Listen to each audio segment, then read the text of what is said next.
Today, it's a Wyoming bucket list hunt. There he goes. We try and touch them all as we go for the Wyoming Grouse Slam.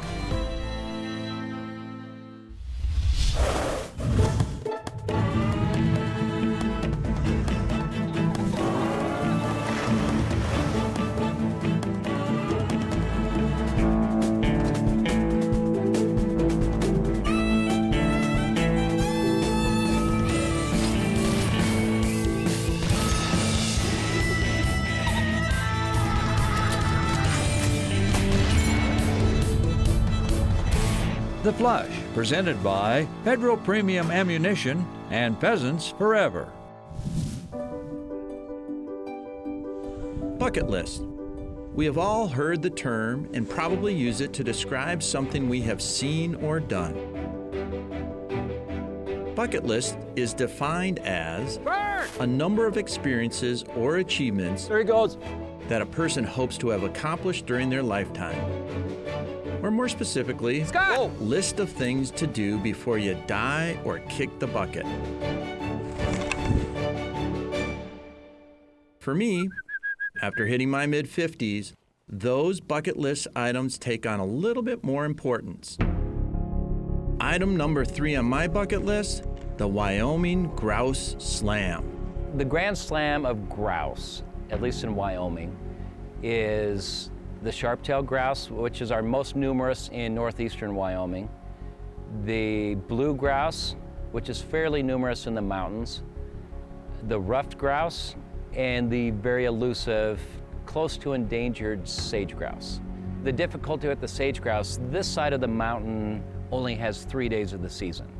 In order to pull off a bucket list hunt, it always helps having local boots on the ground, so to speak. It's not hard to get a half mile away from everybody. Meet Clint Crum, longtime friend, This is wild raspberry. wannabe plant biologist, Most of these are currant bushes. and professional Probably the most popular gun I see. talker. Spent 10 years building hand grenades at a factory. Well, I want to get these colors to have Scott hunt these colors because they just make his eyes dance. Yeah. Pretty good for a leg humper. First up in our Wyoming Slam adventure, Blue Grouse. It looks like you should be bighorn sheep hunting up here. Well, thanks for bringing the Flatlanders up to Timberline. Yeah. There's good water in little seeps down here with berries. That's the habitat that the blue grouse want. With oxygen strapped to our backs, it's time to hunt. I am sorry for this. So let's head that way now. I'm gonna say you guys stay up and I'm gonna drop down. And we're just gonna stay kind of on this line. But this isn't a bird we have to be particularly fast moving to find. Good, because I'm not either.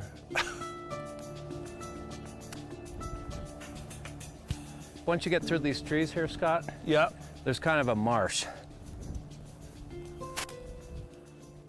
It's hard to stay focused on the task at hand with the sights and sound of the Bighorn Mountains providing constant distractions. Oh, did you hear that bugle? You hear him bugling? But hunting senses are restored when this happens. There you go. Nice. Let's it up, Hank. Let's it up. Up, up, up. Dead bird. Up, up, up, up, up, up, up, up, up, up, up, up, up, up. Here, Hank. Come on. Here. Is that your first blue grouse? It is my first blue grouse. Yes. All right. So exciting. My first grouse of the slam. Let's see why they call them a blue grouse. And they're big. They're a big bird. On the board. Got a single. First one of the slam. Just like that, we are into mountain birds. Bird! Oh, he gave me one look. Oh, dang it. He was on that bird the whole way. Come on. All right, here we go. Here's one. Went down. Nice shot. Good boy, Hank. Come here. Heel. Heel. Boy, is it pretty. Isn't that a pretty bird? Nice job. And that's this year's bird.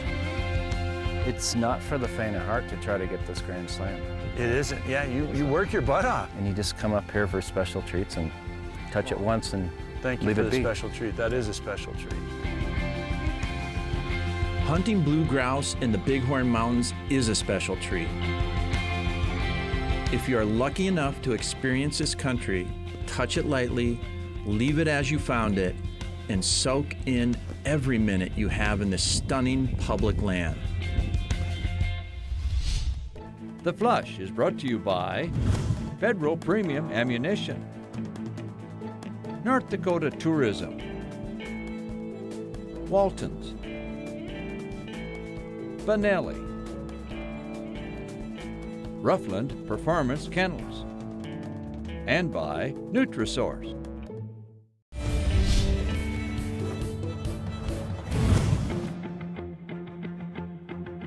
When the opportunity came up to hunt with my friend Clint Crum to pursue one of my bucket list hunts, I jumped at the chance.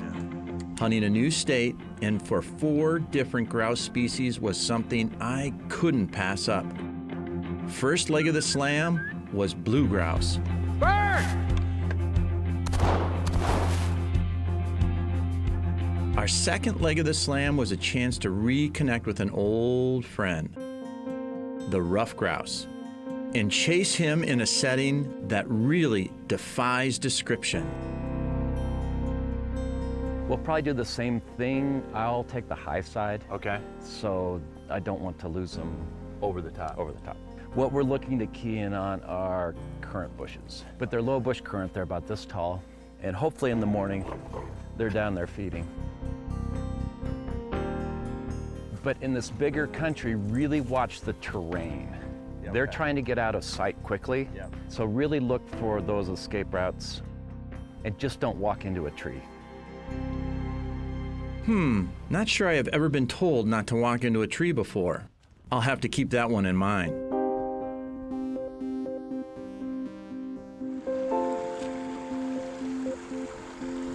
Well, I thought that would be the spot. It's dead calm in there. Pretty country here, though, isn't it?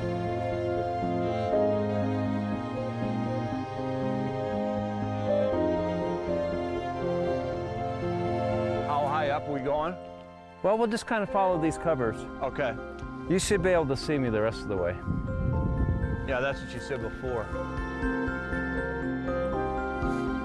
Well, if they're like Ruffed grouse, we should just be on the road. Just as Clint dropped a pearl of wisdom about not walking into a tree, my sage advice on the tendencies of ruffed grouse proved prophetic. Grouse track right here.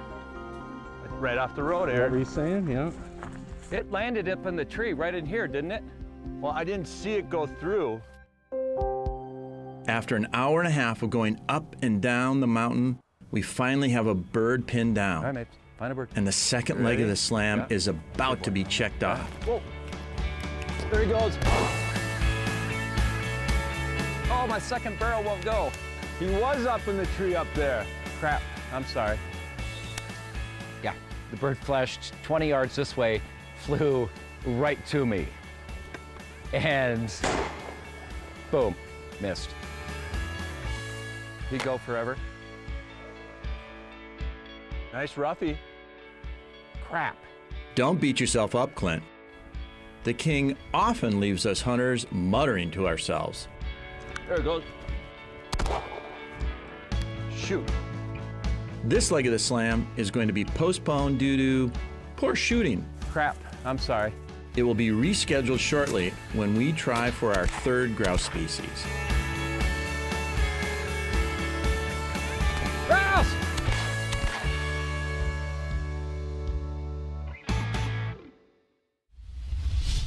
The Flush is brought to you by North Dakota Tourism, Big Timber Fasteners, Thoroughgood Boots, Sage and Breaker, Truxedo. And by Aluma Trailers. This segment of The Flush is brought to you by North Dakota Tourism. Plan your journey at NorthDakotaLegendary.com.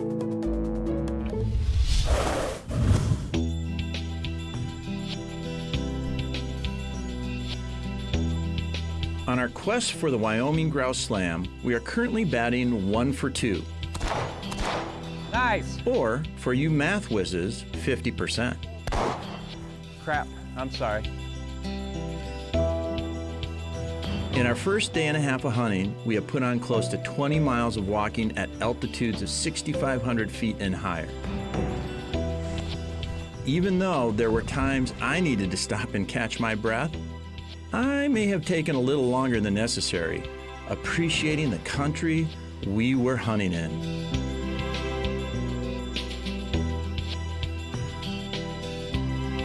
With our visual sensories still on overload, Man, is this pretty. Holy cow. our Sharptail hunting spot, well, it takes our experience up a notch. Clint's friend Paul Wallop grew up on this land, just as his father and grandfather did before him. My great-grandfather bought this ranch in 1889. My grandfather was born and raised here and had the ranch, and then my father had it, and now I have it. It's a fabulous landscape. I'm very blessed to get to live and work where I do. I mean, it's a very fortunate thing. Well, I think we're gonna see if we can find some sharptail in here. We have a bowl over here with hawthorns, maybe some chokecherries, some plums, but hawthorns and grasshoppers are what we're looking for. And we're gonna try to get in here without spooking out 400 elk. We start hunting sharp-tailed grouse in some of the most beautiful country I have ever seen. As I find myself looking for elk and gazing at the mountains, There goes a grouse out that side. this happens. Bust through, hurry through. There you go. Those are Sharpies, Sharpies. Good, Mavis, here. See if there's another one here. Hank, back. I got one. Where'd you flush those other two from? They were in this thicket, and Mavis dove in there and busted them out.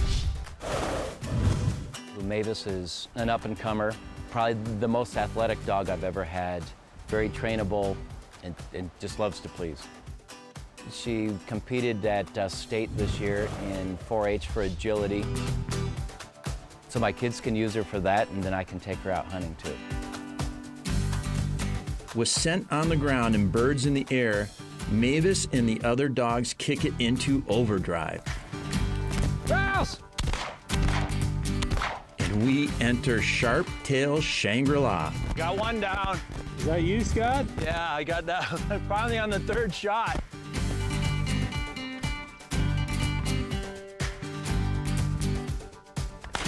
Nice shot, Clint! Woohoo!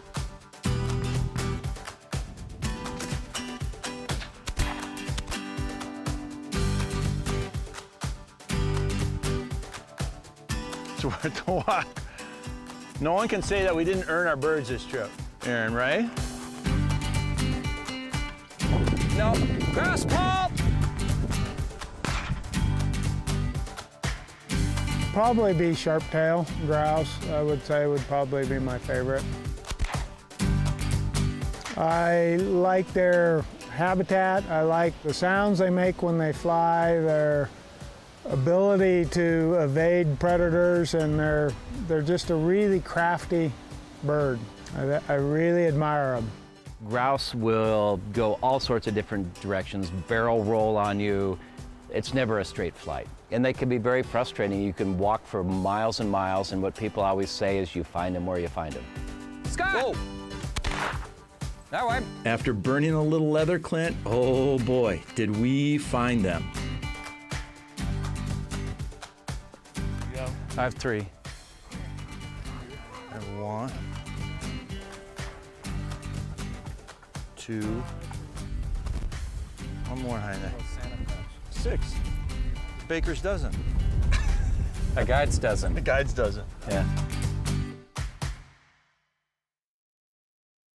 Pheasants Forever remains committed to protecting and restoring America's wildlife habitat. Join Pheasants Forever today, and your $35 membership will help us to create healthy habitat, cleaner water, and abundant wildlife. Your investment will make a difference today that will last forever.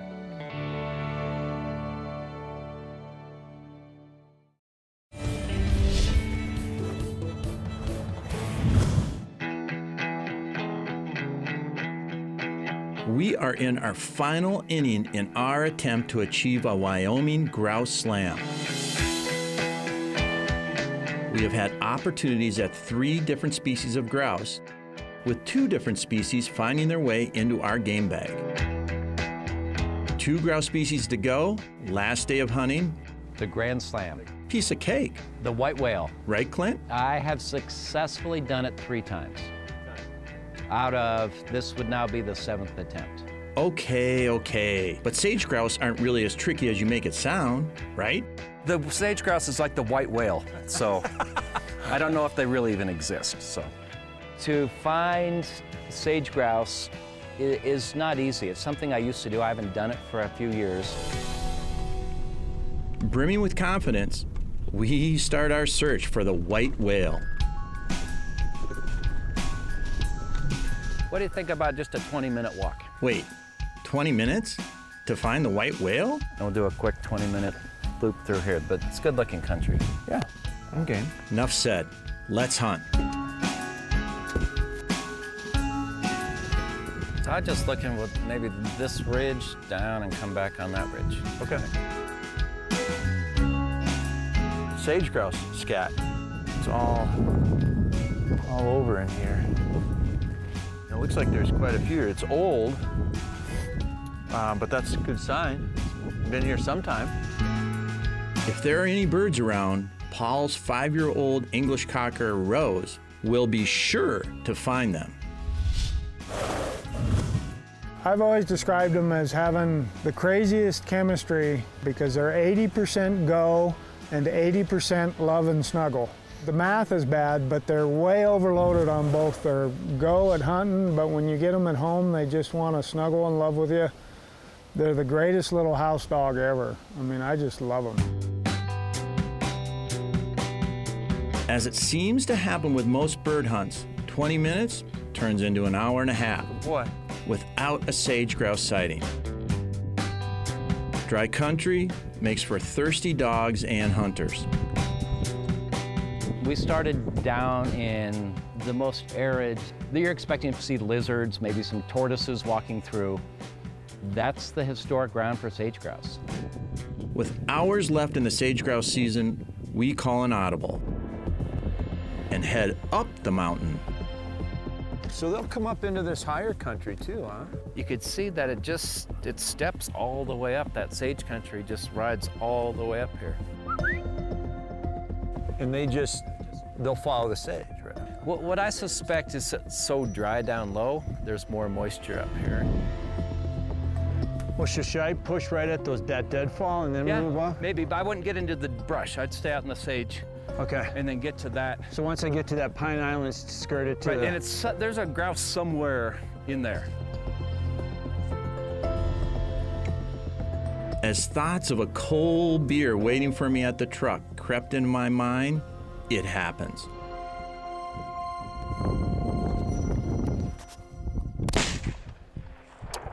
Scott! I only have 1 barrel. Yeah! Yeah!